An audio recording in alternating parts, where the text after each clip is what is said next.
याद है जब मोबाइल डेटा किसी क्रिटिकल कमोडिटी से कम नहीं था, हर एमबी का हिसाब होता था। वीडियो स्ट्रीमिंग तो दूर की बात, एप्स भी तभी अपडेट होते थे जब वाईफाई मिलता था। यहाँ तक कि सोशल मीडिया एप्स पर भी मीडिया ऑटो डाउनलोड ऑफ रहता था और महीने के एंड तक डेटा पैक बचाना भी एक जेन्युइन चैलेंज हुआ करता था। ऊपर से 2G और 3G की स्पीड ऐसी थी कि एक फोटो लोड होने का भी वेट करना पड़ता था। आज अगर वही इंटरनेट यूज करना पड़ जाए तो सोशल मीडिया से ब्रेक लेने के लिए डिजिटल डिटॉक्स की जरूरत ही ना पड़े। फिर एक दिन अचानक हर जगह एक ही बात होने लग गई, जियो का फ्री सिम ले लिया क्या? उस समय शायद किसी को नहीं लगा होगा कि फ्री सिम कार्ड बांटने वाली ये कंपनी अगले कुछ सालों में इंडिया का इंटरनेट यूज करने का तरीका ही बदल दी। आज हम बिना सोचे वीडियो कॉल्स करते हैं, क्रिकेट मैच स्ट्रीम करते हैं, फोन को हॉटस्पॉट बना के लैपटॉप चलाते हैं और डेटा बैलेंस चेक करना कब का भूल चुके हैं। आज इंडिया दुनिया के सबसे अफोर्डेबल मोबाइल मार्केट में से एक है। तो चलिए क्यों ना आज उसी कंपनी की जर्नी समझते हैं जिसने पिछले महीने इंडिया के सबसे बड़े आईपीओ के लिए अपना DRHP फाइल किया। स्टार्ट करते हैं एक सवाल से, और ये है कि रिलायंस ने ऐसा क्या देखा जो बाकी इंडस्ट्री ने नहीं देख पाया। 2016 तक टेलीकॉम इंडस्ट्री ऑलरेडी कंसोलिडेशन के साइंस दिखाने लगी थी। एयरटेल, वोडाफोन, आइडिया, BSNL और टाटा डोकोमो एग्रेसिवली कम्पीट कर रहे थे। अब मोबाइल नेटवर्क चलाने के लिए कंपनीज को गवर्नमेंट से रेडियो फ्रीक्वेंसीज खरीदनी पड़ती है, जिसको स्पेक्ट्रम कहते हैं। स्पेक्ट्रम ऑक्शंस में कंपनीज हजारों करोड़ खर्च कर चुकी थी और मार्जिन्स लगातार प्रेशर में थे। सरफेस पर देखें तो रिलायंस का इस बिजनेस में एंटर करना एक बोल्ड बेट जैसा लग रहा था, बट रिलायंस का long term bet was beyond telecom.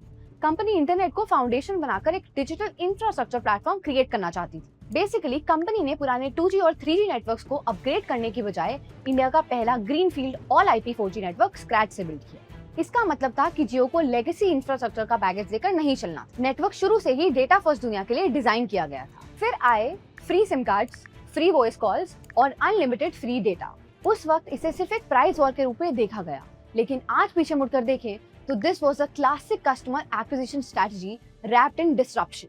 Result, Jio ने कमर्शियल लॉन्च के सिर्फ 170 दिन के अंदर 100 मिलियन सब्सक्राइबर्स क्रॉस कर लिए, जो दुनिया के फास्टेस्ट कस्टमर एक्विजिशन माइलस्टोन में से एक था। लेकिन रिलायंस की जर्नी यही नहीं रुकी।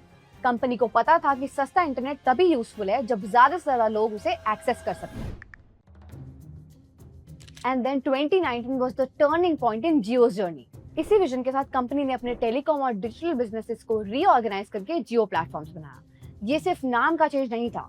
टावर और फाइबर असेट्स अलग इंफ्रास्ट्रक्चर एंटिटीज में ट्रांसफर किए गए, जबकि कनेक्टिविटी, डिजिटल एप्स और टेक्नोलॉजी बिजनेसेस को एक ही प्लेटफॉर्म के अंदर कंसोलिडेट किया गया। इसके बाद मार्केट पहली बार जियो को एक स्टैंड अलोन डिजिटल प्लेटफॉर्म के रूप में देख सकता था। इसी फेज में कंपनी ने जियो फाइबर के थ्रू होम ब्रॉडबैंड बिजनेस में भी एग्रेसिव एक्सपेंशन शुरू किया, जिससे मोबाइल के बाद हाउस होल्ड्स भी इकोसिस्टम का हिस्सा बनने लगे। 2020 में जब दुनिया कोविड से जूझ रही थी, जियो प्लेटफॉर्म्स ने 1.52 लाख करोड़ रुपीस रेज किए। सिर्फ कुछ महीनों के अंदर Meta, Google, Silver Lake, KKR, General Atlantic, Qualcomm, Intel Capital और सऊदी अरेबिया के पब्लिक इन्वेस्टमेंट फंड सैमेट 13 ग्लोबल इन्वेस्टर्स शेयर होल्डर्स बन गए। इस फंडिंग ने रिलायंस को सिर्फ ग्रोथ कैपिटल ही नहीं दिया, बल्कि उसको ग्लोबल टेक्नोलॉजी पार्टनर्स मिले, स्ट्रैटेजिक क्रेडिबिलिटी मिली और अपनी डिजिटल एम्बिशंस को एक्सेलरेट करने की फाइनेंशियल फ्लेक्सिबिलिटी भी। अब 2020 तक जियो के पास 3 चीजें एक साथ आ चुकी थी: massive user base, nation wide digital infrastructure और ग्लोबल स्ट्रैटेजिक कैपिटल। अब कंपनी के सामने चैलेंज नेटवर्क एक्सपैंड करने का नहीं, उस नेटवर्क के ऊपर नए बिजनेसेस बिल्ड करने का था। और इसी डायरेक्शन में 2022 में कंपनी ने इंडिया का सबसे पहला stand alone 5G network launch किया। स्टैंड अलोन आर्किटेक्चर का सिंपल सा एडवांटेज था कि जियो को अपनी 5G सर्विसेज पुराने 4G कोर पर डिपेंड नहीं करनी पड़ी। इससे कंपनी फ्यूचर एप्लीकेशंस के लिए एक स्ट्रॉन्गर टेक्नोलॉजी फाउंडेशन क्रिएट कर पाई। साथ ही स्पेक्ट्रम भी ऑलमोस्ट हर इंपॉर्टेंट फ्रीक्वेंसी बैंड में एक्वायर किया गया, जिससे 22 टेलीकॉम सर्कल्स कवर हो गए। एंड 2023 तक stand alone 5G roll out 98% census towns तक पहुंच गए। उसी साल जियो भारत लॉन्च हुआ, जिससे 2G यूजर्स को अफोर्डेबल तरीके से डिजिटल इकोसिस्टम में लाया जा सके। पैरेलली ब्रॉडबैंड बिजनेस भी रैपिडली एक्सपैंड हो रहा था। 2024 तक जियो 1 crore fibre broadband customer cross कर चुका था। 2025 में फिक्स वायरलेस एक्सेस सेगमेंट में चाइना के बाहर दुनिया का लार्जेस्ट कस्टमर बेस और 25 करोड़ से ज्यादा 5G यूजर्स के साथ ओवरऑल सब्सक्राइबर बेस 50 करोड़ के पार पहुंच गया। अब अनाउंसमेंट्स भी बदल चुकी थी।